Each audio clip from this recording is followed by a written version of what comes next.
Hello my dear students, welcome to the MS science academy. मैं हूं मीनू श्रीवास्तव और आज हम बात करेंगे रेजोनेंस इन बेंजीन। ठीक है, resonance in benzene, actually resonance मतलब होता क्या है उसको आप समझिए। Resonance it means the delocalization of the pi electrons, यानी कि यहाँ पे मैंने डेफिनेशन भी लिखी, resonance means the delocalization of the pi electron. हमने देखा है कि बेंजीन के अंदर 3 जो है पाई बॉन्ड्स प्रेजेंट हैं, यानी कि 6 पाई इलेक्ट्रॉन्स मौजूद हैं। एक बॉन्ड 2 इलेक्ट्रॉन से बनता है, 3 पाई बॉन्ड है, यानी कि 6 पाई इलेक्ट्रॉन मौजूद हैं।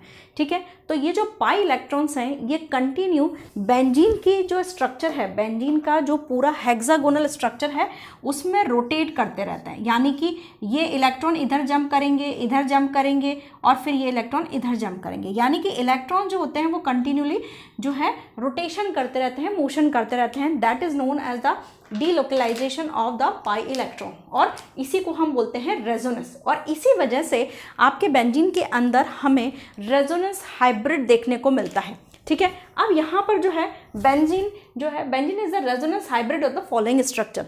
जब बेंजीन के स्ट्रक्चर्स को डिसाइड किया जा रहा था कि कैसे इसकी केमिकल प्रॉपर्टीज़ को सेटिस्फाइड करे कोई स्ट्रक्चर ऐसा हम बनाएं, तो यहाँ पर जो है कुछ स्ट्रक्चर्स जो कि ये कह सकते हैं कि सबसे ज़्यादा एक्सेप्टेड स्ट्रक्चर्स थे वो यहाँ पर दिए गए केकुले और डेवार ने।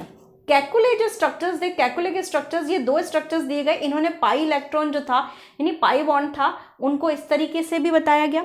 डेवार ने ये 3 स्ट्रक्चर्स दी, तो ये 2 स्ट्रक्चर्स केकुले स्ट्रक्चर कहलाती हैं और ये 2 स्ट्रक्चर डेवार स्ट्रक्चर कहलाती हैं। इसमें सबसे ज़्यादा जो एक्सेप्टेड है these are the Kekule structures. ठीक है, क्योंकि केकुले स्ट्रक्चर्स जो होते हैं वो आपके बेंजीन के 80% जो केमिकल प्रॉपर्टीज़ हैं उनको सेटिस्फाइड करते हैं, यानी कि उनको ये जस्टिफाई करते हैं। इसका मतलब ये है कि केकुले स्ट्रक्चर को जो है हम ये बोल सकते हैं कि इसका 80% कॉन्ट्रीब्यूशन है, जबकि आपकी डेवार का स्ट्रक्चर का कॉन्ट्रीब्यूशन 20% है, यानी कुछ एक प्रॉपर्टीज़ ही डेवार के स्ट्रक्चर को थ्रू जो है सेटिस्फाइड होती हैं। बट अगर हम बात करें कि बेंजीन को आखिर हम फाइनली कैसे रेजोनेंस हाइब्रिड से दिखाते हैं, यानी कि किस तरीके से हम इसको फाइनल हम दिखा सकते हैं, तो जो है बेंजीन का जो रेजोनेंस हाइब्रिड है वो है आपका पाई इलेक्ट्रॉन्स का डीलोकलाइज्ड, यानी कि इस तरीके से आप इसको दिखा सकते हो, यानी कि ये जो आपका पाई इलेक्ट्रॉन का जो क्लाउड है उसको आप इस तरीके से भी दिखा सकते हो, या आप ये जो है इसको आप इस तरीके से भी दिखा सकते हो, यानी कि एक जो है सॉलिड स्ट्रक्चर बनाकर भी दिखा सकते हो।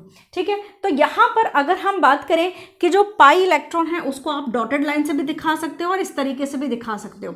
अगर हम ये कंक्लूड करें कि ये जो स्ट्रक्चर है ये किस तरीके का स्ट्रक्चर का रेजोनेंस हाइब्रिड है, तो इसको आप समझिए। देखो, ये जो आपकी हमने कहा है कि केकुले की स्ट्रक्चर है इस तरीके की। ठीक है, केकुले की स्ट्रक्चर इस तरीके की है। ठीक है, केकुले की स्ट्रक्चर जो है वो यहाँ पर फाइनली हम ये कह सकते हैं कि benzene is the resonance hybrid of this structure और दिस स्ट्रक्चर। क्लियर है, आप इस तरीके से इसको आप डिनोट कर सकते हो, यानी कि ये आपके जो बेंजीन की स्ट्रक्चर्स हैं ये आपकी केकुले की स्ट्रक्चर है। केकुले की स्ट्रक्चर को फाइनली आप जो है यानी कि benzene is the hybrid structure of this Kekule structures, ऐसा बोल सकते हो। एंड ये जो है ये हैं पाई इलेक्ट्रॉन्स, यानी कि जो पाई इलेक्ट्रॉन्स का क्लाउड है वो डीलोकलाइज्ड होता है। क्लियर है, अब यहाँ पर जो है आपका पाई इलेक्ट्रॉन जो है ये कैसे इसको फाइनल यहाँ पर केकुले जी पहुँचे थे उसके लिए मैंने कुछ बात लिखी है। द एक्चुअल फार्मूला, यानी कि ये जो एक्चुअल फार्मूला है या रेजोनेंस हाइब्रिड भी आप इसको बोल रहे हो, ये इंटरमीडिएट स्ट्रक्चर है। इंटरमीडिएट किसका स्ट्रक्चर है? Is the intermediate structure intermediate of these structure, यानी कि ये जो आपका स्ट्रक्चर है इनका इंटरमीडिएट है। अब देखिए ऐसे इंटरमीडिएटरी फॉर्म पे वो पहुंचे कैसे। देखिए अगर आप कार्बन कार्बन सिंगल बॉन्ड की लेंथ देखेंगे तो दैट इज 1.54 एंगस्ट्रॉम, यानी कि सबसे पहले अगर कार्बन कार्बन सिंगल बॉन्ड की लेंथ देखेंगे तो दैट इज 1.54 एंगस्ट्रॉम, लेकिन कार्बन कार्बन डबल बॉन्ड की लेंथ देखेंगे तो दैट इज 1.34 एंगस्ट्रॉम।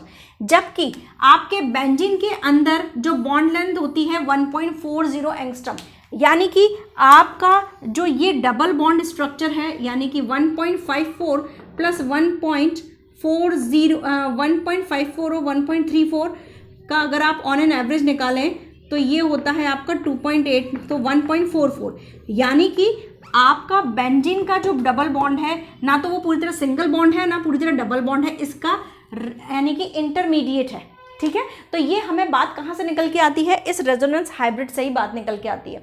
इसके अलावा रेजोनेंस हाइब्रिड यानी कि बेंजीन के अंदर जो रेजोनेंस है उससे हमें एक और चीज़ जो है वो उसका कन्फर्मेशन एक और चीज़ करती है, that is heat of hydrogenation. अगर आप यहाँ देखें कि कार्बन कार्बन डबल बॉन्ड कितने हैं, 3 डबल बॉन्ड है। अगर एक डबल बॉन्ड की हीट ऑफ हाइड्रोजनेशन देखें, हीट ऑफ हाइड्रोजनेशन मतलब कि इसके हाइड्रोजन को इसके अनसैचुरेशन को सैचुरेट करने में लगने वाली एनर्जी, ठीक है। तो यहाँ पर ये अनसैचुरेशन है, यानी 3 अनसैचुरेशन है और एक अनसैचुरेशन को लगने वाली energy that is 28.6। But experimentally जो है इसकी एक्सपेरिमेंटली जो इसकी हीट ऑफ हाइड्रोजनेशन है बेंजीन की, दैट इज 49.8 किलो कैलोरी पर मोल, ठीक है। तो यहाँ पर जो 49.8 किलो कैलोरी है वो यहाँ पर आनी कितनी चाहिए थी, 85.8, बट आती है दैट इज 49.8। मतलब कि इसका अगर आप देखो तो 85.8 और 49.8 यानी कि इतना ही है ना। एक बार मैं कंफर्म कर लेती हूँ, 49.8 ही तो है, हाँ 85.8, हाँ तो ये 0 हो गया, 15 में से दूंगा तो 6 और ये 36 किलो कैलोरी एक्स्ट्रा एनर्जी है, यानी 36 किलो कैलोरी का पर मोल का एक्स्ट्रा जो एनर्जी इसमें जो है, मतलब लेस एनर्जी है, and that energy is known as the resonance energy. ये एनर्जी इसकी क्या कहलाती है, रेजोनेंस एनर्जी। क्लियर है यहाँ पे। तो ये हो गया आपका रेजोनेंस इन बेंजीन। इसमें आपको लिखना क्या है, that benzene is the resonance hybrid of the following structure, that is the Kekule and that is the Dewar. Kekule contribution जो होता है केमिकल प्रॉपर्टीज को जस्टिफाई करने का 80%, but Dewar has the 20% contribution. So here the benzene is the overall resonance hybrid of the following structures, ठीक है। ये आपके पाई इलेक्ट्रॉन्स का, और ये रेजोनेंस हाइब्रिड क्यों है, क्योंकि पाई इलेक्ट्रॉन्स डीलोकलाइज्ड हो जाते हैं, और ये पाई इलेक्ट्रॉन्स का डीलोकलाइजेशन हम इन बातों से प्रूव कर सकते हैं कि यहाँ पर बॉन्ड लेंथ जो होती है 1.40 एंगस्ट्रॉम होती है, जबकि इसको या तो 1.54 होनी चाहिए थी या 1.34। तो ये जो है इंटरमीडिएट है। दूसरी चीज़ हम प्रूव कर सकते हैं हीट ऑफ हाइड्रोजनेशन से, जिसमें इसकी heat of hydrogenation 85.8 kilo calorie आनी थी, but it has the less energy, it's a 49.8 kilo calorie, and the gap is between the 36, यानी कि it has the 36 kilo calorie less energy, that energy is known as the resonance energy. Clear है। तो ये जो resonance energy, इससे आप इसको आप प्रूव कर सकते हैं इसके अंदर। आई होप आपको लेक्चर समझ में आया होगा। नेक्स्ट वीडियो में हम बात करेंगे एरोमेटिसिटी एंड हकल रूल के बारे में।